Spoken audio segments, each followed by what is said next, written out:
Hi, I'm Steve Johnson. Welcome to Digital Works TV. Our special guest today is Susan Askew. I'm going to read your bona fides here, your title. Principal Systems Engineer for Trideum Corporation's Systems and Technology Sector in Huntsville.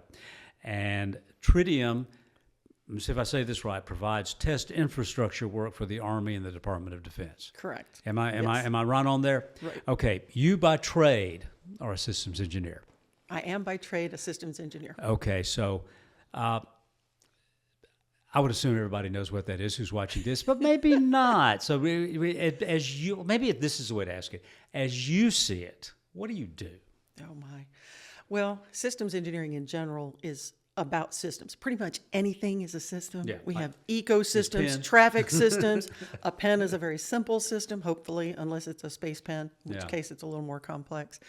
But systems engineers are taking challenges or problems, questions that our customers or stakeholders have, and analyzing that question, really digging down into the question to figure out what is the real need.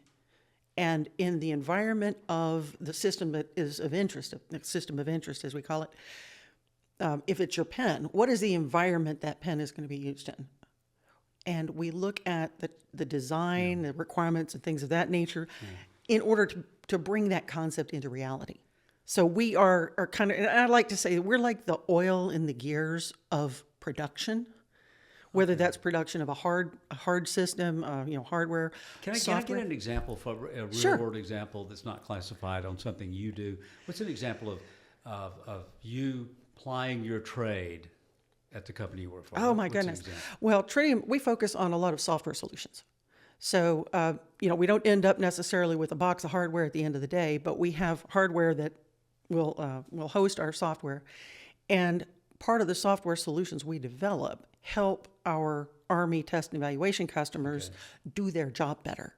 Okay. Whether it is an operational test planning, because you have all these, all the planning tools that you could have. A lot of them are really disparate, not connected. And you want those planning tools connected all the way through to your data collection, data analysis tools, so that you can make sure that I know at the start that I'm going to get what I need at the end. And if there's any issues along the way, I can stop and assess at that point what the issues are going to be. No test ever goes fully as expected. And so you want to be able to assess, when that deviation from the plan happens, you want to be able to assess as quickly as possible what the impacts are on your data collection. So that's the kind of tool sets and things that we work with. So say somebody does a test and there is some anomalous thing happens. You can plug that into your model. And I might be asking this in a primitive way, but you can take the information you learn from the test they did, plug it into the model the way it's supposed to work to see what's going on. Am I asking that in a way that makes sense? What you've got there is two examples of the use of the word model. Okay. I can have a model of a system, a digital twin, that's another popular phrase, that replicates the behaviors and actions and outcomes of a real system. Okay. And then you have the model-based systems engineering model. Now, the systems engineering models have a different purpose. They can replicate software and check the functionality of software before you ever field it. We've developed a couple of APIs that help us do that. And we can test the software with the model. You can also verify that the model is built correctly with the software, the actual software. So that's a really cool thing you can do. But during an actual test, you may or may not be able to, depends on how you've got your model constructed and all the other doodads that plug into it. You can actually see those excursions during the test and see where it's going. We have a couple of projects that do exactly that allow us the opportunity when you're in a test to pause for a minute and maybe take an excursion off into, well, this didn't go the way we thought, so where can this take us? Yeah. While the rest of the test is ongoing. And so tests are looking for things that in any, as I understand it, rockets, missiles, whatever, tests are looking for the things that don't work as intended, or don't work at all, or just or work against you. If you're looking for tests to failures, and I know that's a piece of it. Yeah. So I'm going to dig on that a minute. Okay. Testing to find the faults of a system, places it fails. That is one element of any test, because I tell you, any test you run is going to have something not go right. That's the whole point. But the reason that we test in general, whether it's the Army, DOD, or in the kitchen cooking, you test to collect information, collect data. So we collect the data during the test. And sometimes during the test and afterwards, we do analysis of that data and turn the data into information. Okay. So test is to learn. Test is all about learning, because you need to understand what the system can do, what it can't do. Does it do what it's supposed to do? There's verification and validation, testing. Does it do what it was designed to do? Verification. Does it do what you need it to do? You, the user, that's validation, and you get to decide that. That's the cool part about operational tests, is that we bring in the users.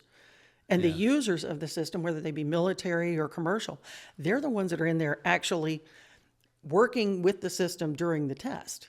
Now, how that all ties back into the model, if you've got a model of it, you can run simulations beforehand, before you get out to a test range. I mean, flight tests, my goodness. You look at the complex flight tests that MDA does. They have, missiles launching out of the ground, shooting at missiles launched from islands out in quads. Quadrilla, and then these things are supposed to magically and miraculously, and it is miraculous, by the way, that they will hit a bullet with a bullet. Yeah. And it is amazing to understand all of the things that go on with that, because if it were an exercise, you would have two systems fighting against each other, or two forces fighting against each other.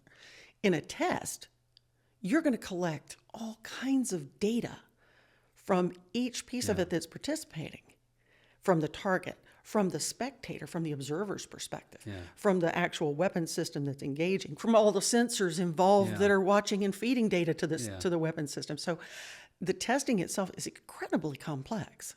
How do I know I'm going to get the data I need at the end?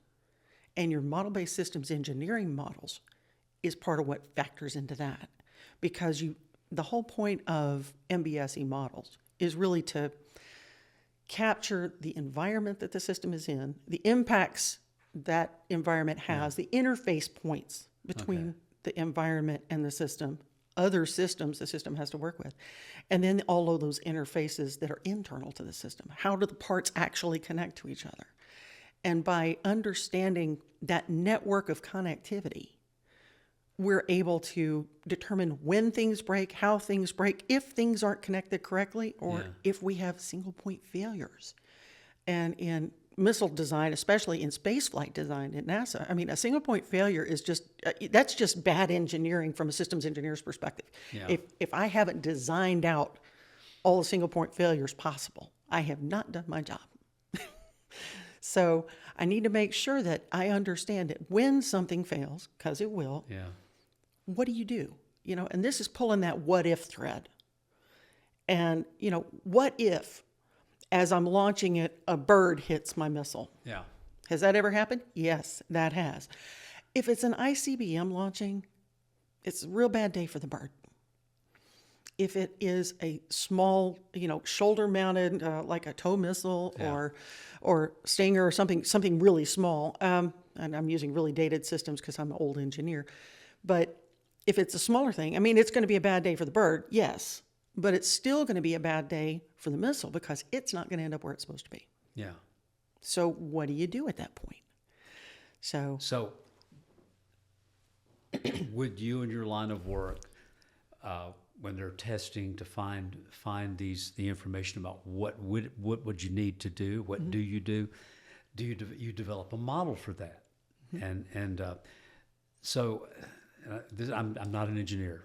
Does anybody? Yeah, you will be by the end of these podcasts. but I guess in your model, do you put contingencies in? Do you try to think of things that can happen and include them in your model for testing? Yes, we call those excursions or off nominals. Okay. Because a nominal case is things are going as we expect. It's like a green light schedule, right? Okay. I'm going to go down to the store and I'm going to hit every green light. It's going to take me 3.5 minutes to get there. The contingencies, the excursions are, I'm leaving my neighborhood and one of my neighbors is having a delivery of wood. Yes, this did happen recently.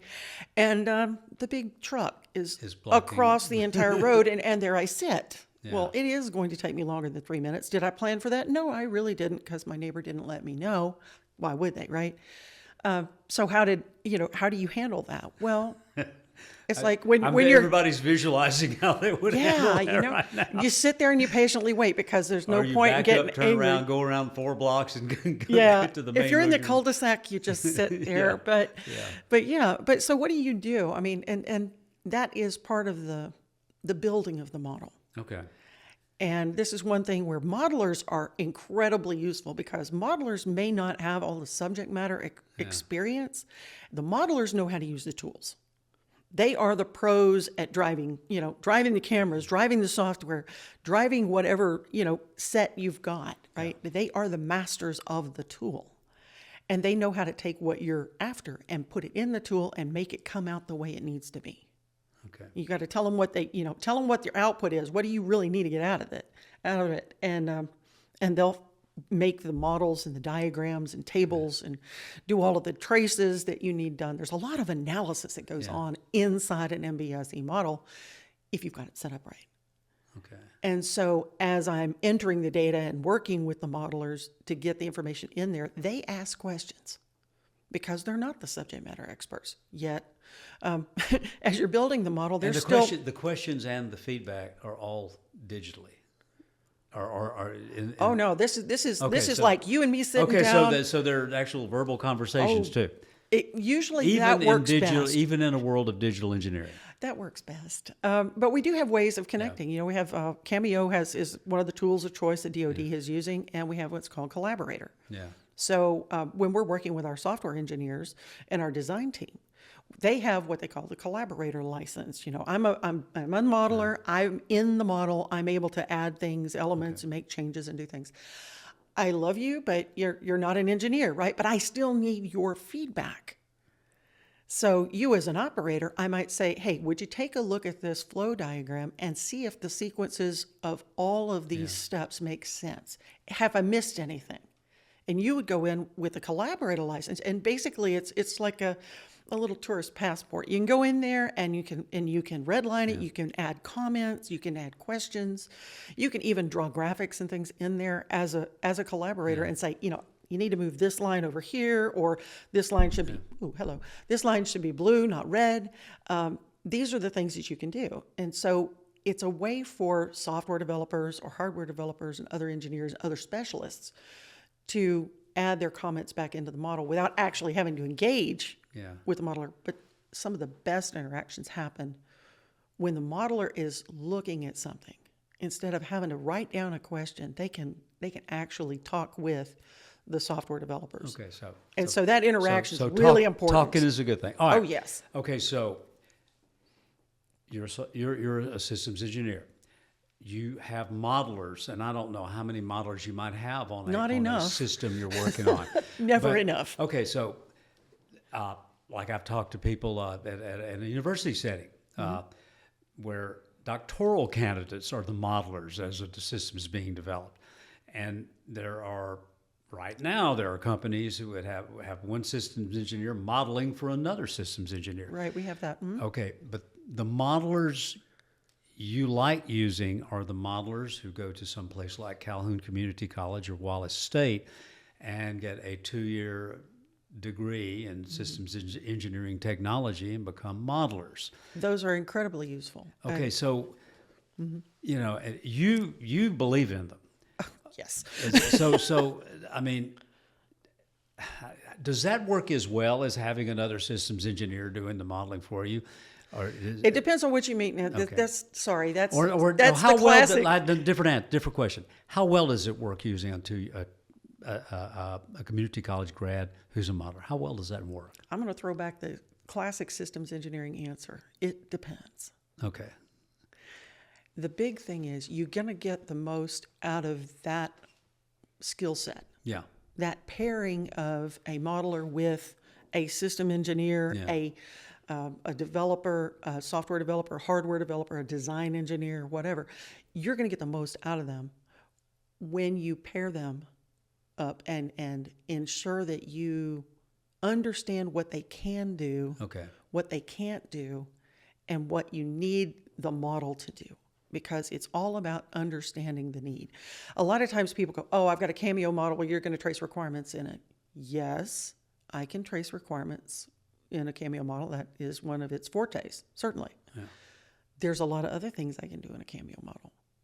But if all you let me do is trace requirements, then you've got a Maserati you're driving at 10 miles an hour. Yeah, it drives fine at 10 miles an hour, and it will get you from point A to point B, but you are not really using it to its maximum capacity. So to get the most out of your modeling opportunities and from your modelers and to help them grow in their skill set, you have to position them well with somebody who understands what they can do. Now, that doesn't mean that the person they're working with has to understand everything about modeling engineering and systems engineering. They have to understand you have a power as a modeler, that you can bring my idea and my thoughts and put them into the computer in digital form and connect it to other digital forms. Yeah.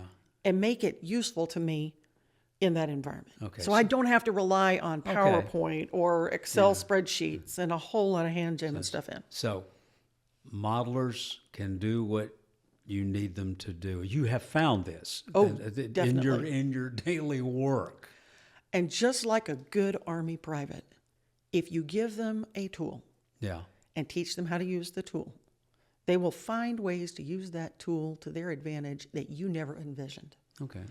And that's one of the things that, when we're looking for, when we're interviewing modelers, which, by the way, we are, we have job recs posted right now for modelers and for systems engineers. Okay. So that have by MBSE. By modeler, it could be a Calhoun grad. Absolutely. Okay. Absolutely. And it's a modeler is a two-year degree. Yeah. And certifications, that also helps as bona fides. But what we're doing with those, we're taking those engineers and the modelers and put them all together. I mean, we've got to piece all these things together properly. And I think that's one of the things that the workforce in general is struggling with. And I would say industry in general is struggling with this. There's a lot that can be done in healthcare for model-based systems engineering. Yeah. That if, the models can help the doctors and the people who are designing the networks, the computer networks, and all of the networking of the equipment and the data information flows that have to go between facilities and doctors and just from upstairs to downstairs, all of those networks have to be conceived, designed, and constructed.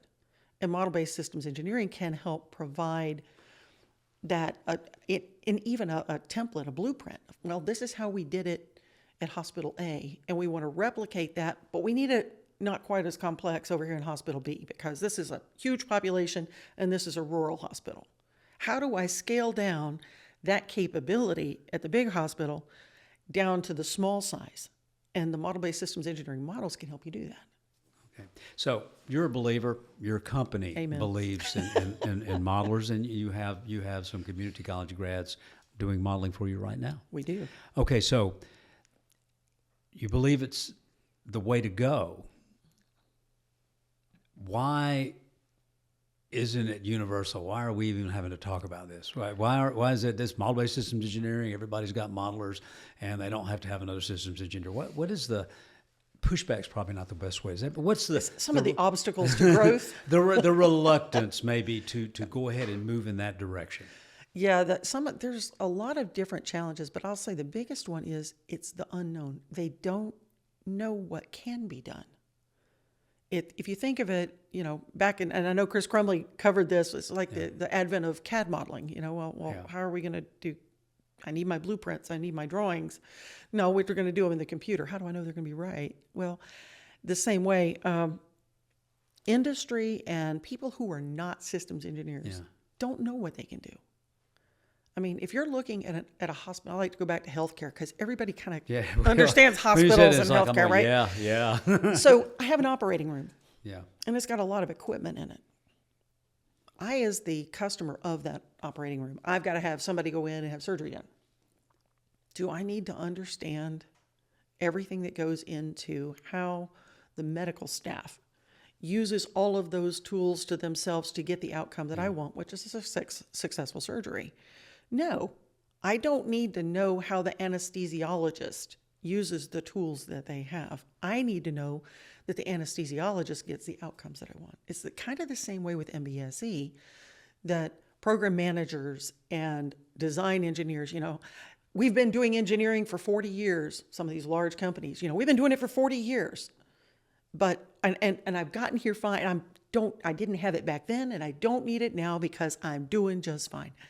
Unfortunately, in the age we are in, what got us where we are today and the things, our strengths and all, got us where we are today, and the successes we've had so far is not going to get us to where we need to be 5, 10, 20, 50 years from now. So we have to innovate. Yeah. Yes, you might still want to use Windows XP, Steve, but you can't. And model-based systems engineering is part of the shift, the digital transformation, which is the phrase that a lot of people use, as we are moving things less from document-based into the digital world. And we have to go. Yeah, and we don't have a choice. DOD has said, you're going to do this. They've said that. It has happened. I mean, whether you want it or not. Saturn V, there were rooms full of guys, draftsmen, and people using slide rules, and they got it done. But who would want to develop something like that now? You wouldn't. If you didn't have to. But it would be very secure that way. Yeah. You wouldn't have to worry about somebody hacking into your designs. Well, that's part of it. Well, that's a whole nother world right there. Yeah. But basically, okay, so you're a believer, your company believes. I would bet your customers believe because they see the results. But customers are always skeptical. Well, they're always skeptical. Even if you've got really proven results, you get some very enthusiastic customers. That's for sure. But especially like the new customers, you've got a new contract that you've won. You have to prove yourself a little bit. Well, you do, because they're like, well, we've hired you and you say you do this, but you're going to have to show me why this is beneficial. Okay. Because and have you been able to show them every time? I will say most times we can. Sometimes it's really hard to show what the difference is, and part of that goes into how do you prove a negative. Oh, yeah. Okay. So if there's nothing bad happening, you say, how do I know that what you did kept something bad from happening? Yeah. How do I know I was able to avoid a cost that otherwise we would have gone to? Sometimes it's a little harder to prove, which is part of the importance of the planning part. Metrics matter.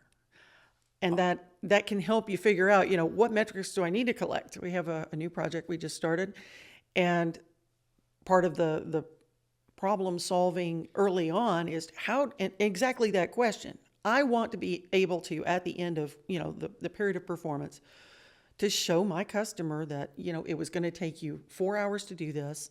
And now because of the implementations that we've done and the engineering and design that we've done, that now it's going to take you, 4 minutes, not 4 hours. Yeah. How do I know that? Well, I got to collect all those metrics up front to show what today's as-is state is in order to develop the to-be state.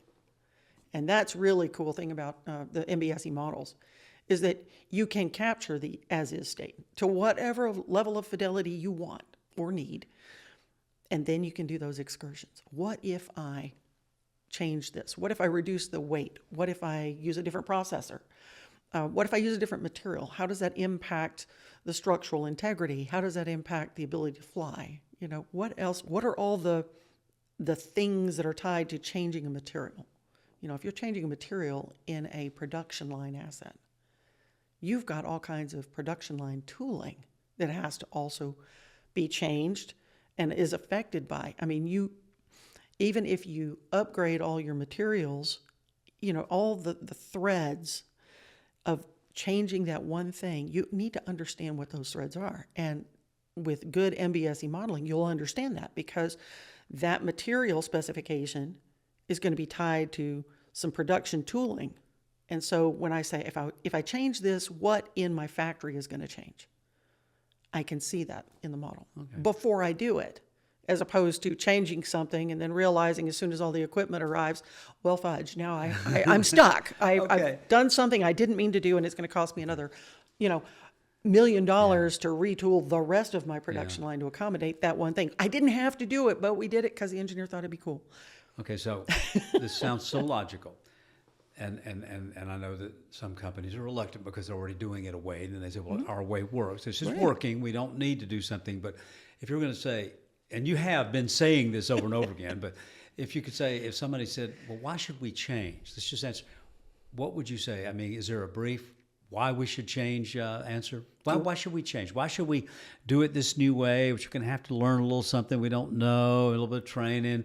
We're going, we're going to be hiring some community college grads, and we haven't been doing that.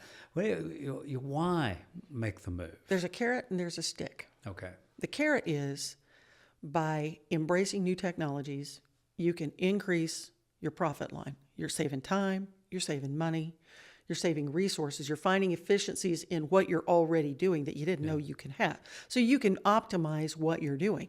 That's the carrot. The stick is your competitors are doing it. So you can keep pace, you can lead the pack, or you can fall behind. And DoD is moving forward. Our competitors are moving forward. My competitors from a business line, they're moving forward. If I don't do this, I'm going to find myself at a disadvantage. They're going to be running faster, smoother, faster, higher, all of those things.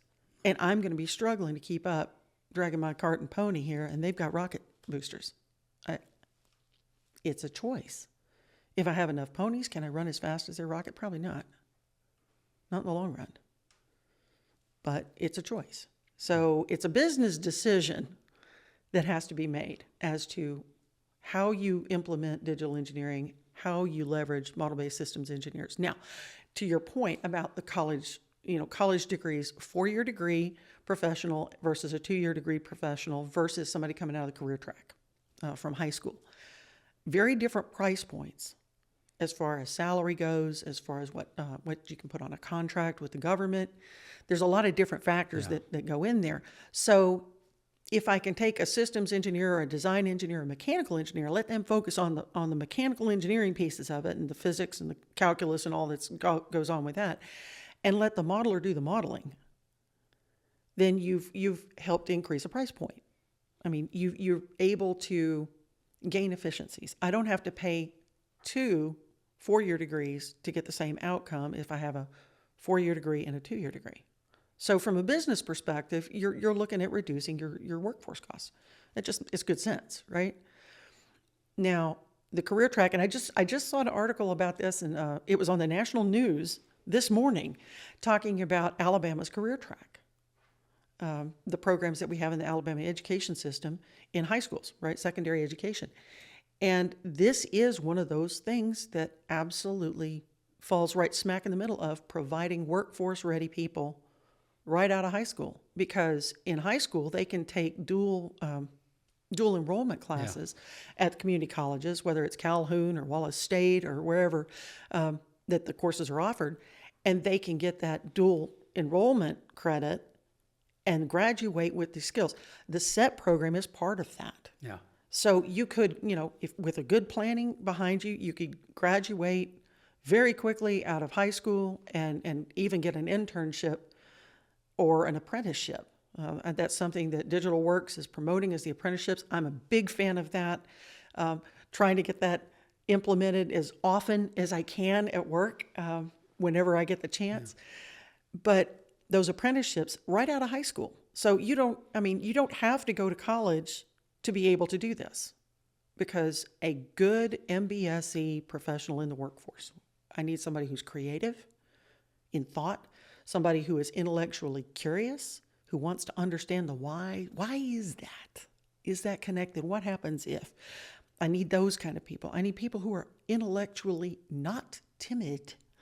I need them intellectually bold. They're eager to learn, eager to teach and share what they've learned. That's a really, really strong factor that we look for actually when we're interviewing candidates. I personally look for How is it that you bring what you bring to the fight? How do you help the rest of the team get better too? Because it's not just about you. Superstars are fantastic and there's great places for them. But if everybody's a superstar, you don't have a real good team environment going. And the team does more. I hate that acronym, little kitschy phrase, together everybody does more. But that actually is kind of right.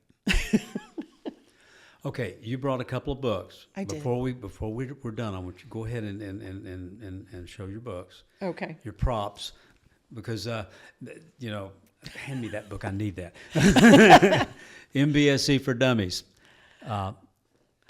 Yeah, this one I actually picked this up at one of the trade shows, and I couldn't even tell you which one, but it's from 2022, and Siemens puts this out. It's free. Okay. And this is their way of helping the world understand. I can see a company executive. Maybe I need to pick this up and see what I'm missing. I'm an aficionado, and I know what I know, right? But I want to know what their perspective is. Yeah. What do they think is matters here? And this book is it's really good. It's MBSE for Dummies, just like all the other for Dummies books, right? Yeah. It takes it and it boils it down. So simple, even we like to laugh and say, even so simple, a program manager can understand it. If you can brief a general officer who's never done this before, and that's a good book for him. So that's I like that one just because general, it's good. You might want to read this. That would be it's fun. Fantastic. You just leave it somewhere in a waiting room somewhere, and then hope they read it. Okay, right? so the other book is a little bit up farther up the food chain. Yeah, this is the pet version. Okay. This is the show version, and this one right here it's the AI assisted MBSE with SysML, and one of my favorite local MBSE stars, Brian Moberly, is one of the co-authors. Yeah. Doug Rosenberg and Tim Wilkins, also huge minds in the MBSE world, just incredible people, and they have found a way to add artificial intelligence. Which tools. Which we could have talked 30 minutes about how AI is changing things, but.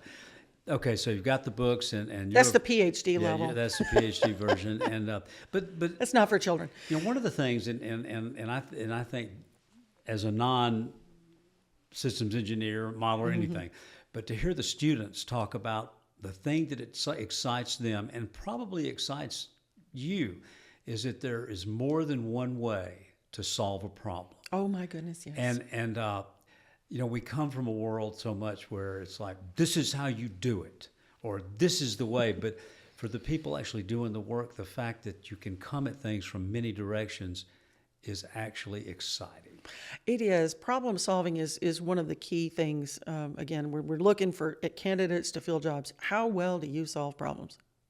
Now, the best problem solving approach, and this is my opinion here, there's two different kinds of thinking. There's divergent thinking and convergent thinking. Divergent thinking is, here is where I am, where can I possibly go? And you do all those excursions and you generate all those ideas. So here's my problem. What are the possibilities that could help solve this? And I generate 1,000 ideas. And then the convergent thinking is bringing all those 1,000 ideas back in, doing all of that analysis, and bringing it down to maybe an option of 2 or 3. And so that's the kind of problem solving thinking that goes with the systems engineering, as well as, this is design engineering. If you've got good people solving problems, this is what they do, right? Yeah. And some people are really, really extraordinarily good at divergent thinking. They struggle a little bit in bringing them all back together. Some people are really, really good at taking that list of 1,000 and doing the analysis and sorting them all out and bringing them back down to those 3 courses of action you may need. So you need both kinds. Yeah.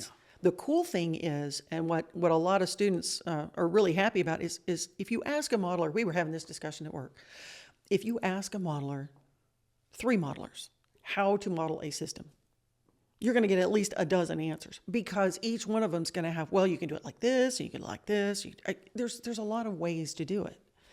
Now, the drawback is to industry on that is if you have a cadre of modelers and you don't have some guidelines for them, a style guide is what we call it, then you're going to end up with a whole bunch of different models that don't look like each other and may be very hard to connect. I may need to connect what you're doing on your project with what I'm doing on my project. And if our models are vastly different in structure, it's going to be a little more challenging. It doesn't mean it can't happen. It just will be more difficult. So consistency in modeling style that's a good idea. It's like everybody drive on the right-hand side of the road. Okay, we can do that. That way our traffic flows better, right? Same concept. And that's what you learn when you go to college. Yeah. Now, here's a question. Or on the job. So here's a question. Why do we wait until kids get to college to teach that? Well, no, my only answer, I don't know. But one thing that in previous conversations that we're all already systems thinking. Yes. And which I think is so cool. And we've done an interview with Ron Porter about that. But it's about the whole idea of systems thinking. We all do it. Oh, yeah. And so we're already down the road toward becoming modelers when we're growing up. Again, it's like it's looking at the problem and figuring out how to get to an answer, multiple answers, options, understanding the problem better. I mean, all of that's part of it. Grandma is a systems engineer. Your great-grandma was a systems engineer. You didn't know it, but she was.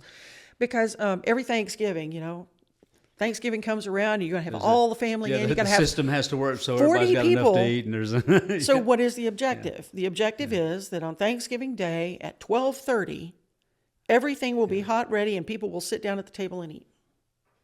That is a masterful orchestration of a lot of disparate and disconnected but related things. What a great example. But Grandma does it. She understood the system. She understood the components and the performance of the system. She understood the limitations. I've only got one oven, but I've got to bake 5 different things. She understood the sequencing of those events. And that's what the systems engineers and the modelers are able to do. And that, I think, is part of what excites the students, is that there are so many technology. AI is just a whole nother thing. I encourage students, use AI. Be ethical. Be careful with it, because what you put into it, it's going somewhere in the internet, and who knows who's going to pick it up, right? So just be prudent in how you use it and quote it appropriately. I put in this prompt. This was the response that I got back, and here's how I modified that response into my answer. Okay, cool. That's fine. I got no issues with that. Because if I'm writing a paper, do I want to, I need to write a paper that's structured in a particular way. I've never written one, so create me an outline for. AI is really good at doing the heavy lifting that's very administrative in nature and helping you sort things out. It's also really good at doing analytics faster than we can do it. Okay. So you throw that into a model, and now you've just got a huge force multiplier right there. Brian and company there have done an outstanding job. Well, that's the book by, what is it? Hold up the book again. AI assisted MBSE. All right. With SysML. That is for all the modelers in Huntsville that y'all need to have that. All right, Susan Askew, thank you. Thank you for being with us. Oh, thank you. We covered a lot of territory. Yeah. If I could get one shameless plug in. Yes, please do. For anybody else who's interested in learning more about model-based systems engineering, and for those who are aficionados, the MBSE Symposium is coming up here in Huntsville on the 21st and 22nd of May. And if you go to the website, and we can post that in the chat and the notes afterwards for that. But it is here in Huntsville. It's a 2-day event. We're going to have all kinds of people coming down. Some of the keynote speakers, Daniel Hedema is coming down. He is one of the senior digital engineering leaders in DoD. So he is coming down as one of the keynotes, and we're really excited about that. So we have exhibitor opportunities, sponsor opportunities, and yes, I'm on the committee. So just reach out. Okay. And by the way, one more plug for Digital Works. We have a website. If you'd like to know about educational opportunities or a way to be part of the Alliance for MBSE, go to our website, Digital Works. Otherwise, thank you for being with us. Thank you, Susan, for being with us. And remember, it works.